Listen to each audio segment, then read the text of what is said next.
Assalamualaikum warahmatullahi wabarakatuh. Apa kabar kalian? Semoga kalian baik-baik saja dan tetap diberikan kesehatan oleh Allah Subhanahu wa Ta'ala. Bantu channel kami dengan cara subscribe dan tekan tombol lonceng kalian. Terima kasih. Semoga kisah ini bermanfaat. Pria tua membawa pulang gadis kecil yang tersesat diusir oleh menantu perempuannya.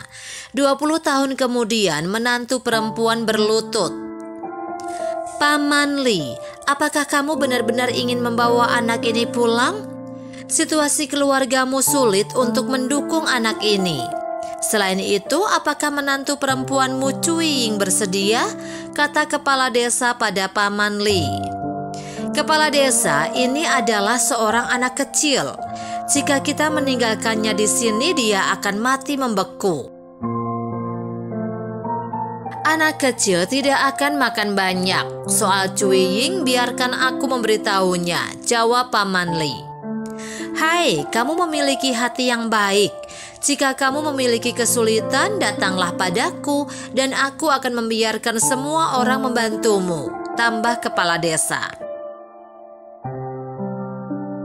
Paman Li menggendong gadis kecil dengan tubuh bungkuknya dan berjalan pulang ke rumahnya. Gadis kecil ini ditemukan oleh penduduk desa di pagi hari. Ketika dia menemukannya, dia terbaring dan kedinginan. Ketika Paman Li kembali dari kerja, dia melewatinya dan melihat sekelompok orang di sekitar sini. Saat melihat sekilas, itu adalah seorang gadis kecil yang tampak seperti berusia 7 atau 8 tahun dan semua orang mendiskusikannya. Tetapi tidak ada yang mau membawa gadis kecil ini ke rumah mereka. Paman Li memiliki hati yang baik sepanjang hidupnya, dan ketika dia datang, dia membawa gadis kecil itu pulang ke rumahnya. "Ayah, tahukah kamu apa yang terjadi di keluarga kita? Apa kamu pikir kita dapat membesarkan anak ini? Kita sudah sangat sulit untuk memenuhi kebutuhan sendiri, dan kamu menambah beban. Jika kamu tidak meninggalkan anak ini, maka saya akan mengantarkannya ke tempat penampungan," kata menantu perempuan Paman Li. "Cui Ying, apa yang kamu bicarakan?" kata Dongzi, anak laki-laki Paman Li. Kemudian dia berkata kepada Paman Li, "Ayah, situasi keluarga kita benar-benar tidak memungkinkan. Berbuat baik adalah hal yang baik, tetapi untuk membesarkan anak kita membutuhkan banyak uang. Jika ayah tidak peduli, dia akan mati kedinginan dan mati kelaparan. Bagaimana ayah bisa tega melihatnya? Seorang gadis tidak akan makan banyak. Aku akan membawanya bersamaku," kata Paman Li berbalik dan pergi. Ayah, kata putranya. "Dongzi, jangan khawatir tentang itu. Ayahmu marah pada kita karena bayi orang lain, tetapi bukan karena kita tidak berbakti. Ayahmu yang ingin berbagi kesalahan," ujar Cui Ying. Sejak itu Pak Tuwali dan putra serta menantunya tidak berhubungan lagi. Paman Li membawa gadis kecil itu kembali ke rumah lamanya dan menutupinya dengan 2 selimut. Gadis kecil itu bangun dan tampak sangat ketakutan. Tidak usah takut sayang. Siapa namamu?" tanya Paman Li pada gadis itu. "Xiao Yuan," jawab gadis kecil itu. "Kamu dari mana?" Paman Li kembali bertanya. "Keluargaku sudah meninggal," jawabnya. "Lalu bagaimana kamu bisa sampai di sini?" "Saya terus berjalan dan datang ke sini." "Gadis yang malang, apakah kamu mau menghabiskan waktu bersama kakek di masa depan?" Gadis kecil itu mengangguk dan berkata, "Bolehkah aku memanggilmu kakek?" "Tentu saja, aku akan menjadi kakekmu mulai sekarang." Dengan cara ini, sejak saat itu jika penduduk desa melihat Paman Li, dia pasti akan melihat seorang gadis kecil mengikutinya. Penduduk desa juga akan memberikan beberapa bantuan dari waktu ke waktu. Kadang-kadang seseorang memberikan telur, kadang-kadang seseorang memberikan semangkuk sup ayam, dan kepala desa juga memberikan beberapa bungkus mie. Kakek dan cucu memiliki kehidupan yang sulit. Tetapi Xiao Yuan sangat bijaksana dan selalu ingin membantu kakeknya bekerja.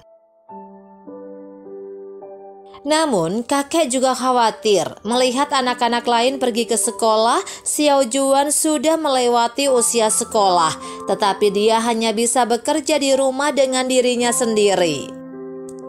Tapi Paman Li benar-benar tidak punya uang untuk mengirim Xiao Yuan ke sekolah.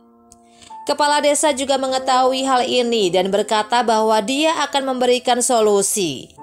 Setelah beberapa bulan, tiba-tiba sebuah mobil datang dan mobil itu langsung menuju ke rumah Paman Li. Dari dalam mobil seorang pria muda berjas turun mengetuk pintu rumah Paman Li. Paman Li membuka pintu dan Xiao Yuan bersembunyi di pelukan Paman Li. "Siapa yang kamu cari, anak muda?" "Halo Paman, apakah ini rumah Xiao Yuan?" tanya pria muda itu. "Iya, tapi aku tidak mengenalmu," jawab Paman Li. "Saya tahu Anda tidak mengenal saya. Bos saya mengirim saya ke sini. Baru-baru ini bos saya memiliki rencana pendanaan dan saya baru saja melihat surat Anda. Anda telah terpilih. Xiao Yuan dapat pergi ke kota untuk belajar. Semua biaya dibayar oleh bos saya," kata pria muda itu.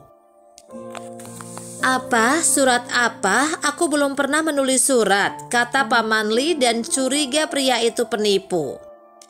Kepala desa tiba-tiba datang dan berkata, "Saya yang menulisnya. Saya hanya mencobanya saat itu. Saya tidak berharap itu akan berhasil."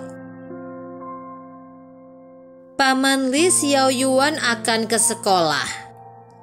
Baru kali ini Paman Tua Li tampak sangat bersemangat. "Sungguh bagus sekali. Terima kasih anak muda, terima kasih."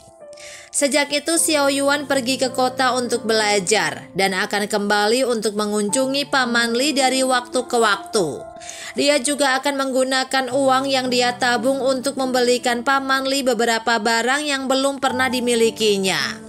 Xiao Yuan sangat rajin dan telah belajar dengan sangat baik. Setelah lulus dari universitas, dia berhasil menjadi dosen. Pada hari ini, Xiao Yuan kembali ke rumah dengan gaji pertamanya untuk menemui Paman Li. Melihat gaji Xiao Yuan yang besar, Paman Li sangat senang. "Kakek, ini gaji pertamaku. Ini semua milikmu. Kamu bisa membeli apapun yang kamu mau," kata Xiao Yuan. "Yuan, untuk apa aku uang sebanyak itu?" sambil menghela nafas. "Yuan, kakek akan membicarakan sesuatu denganmu. Mari kita gunakan uang ini untuk pamanmu Dongzi dulu. Bibimu Chulying telah menghabiskan banyak uang ketika dia sakit," kata Paman Li. Kakek dapat membelanjakannya sesuka kakek. Ayo pergi, mari kita berikan kepada bibi Chulying bersama," kata Xiao Yuan. Dongzi dan Chulying melihat uang yang diberikan oleh Paman Li dan Xiao Yuan, tetapi mereka merasa malu. "Dongzi, ini adalah gaji Xiao Yuan yang hampir cukup bagimu untuk membayar sebagian utangmu. Xiao Yuan dan aku akan pergi dulu," kata Paman Li pada putranya. "Ayah." Sebelum Paman Li dan Xiao Yuan berjalan keluar dari pintu, Chulying berlutut di tanah. "Maaf, ayah, saya salah. Saya benar-benar salah." Dongzi juga berlutut di tanah. Setelah itu Paman Li kembali ke rumahnya dan tinggal bersama putra dan menantunya. Keluarga 4 orang itu hidup rukun kembali.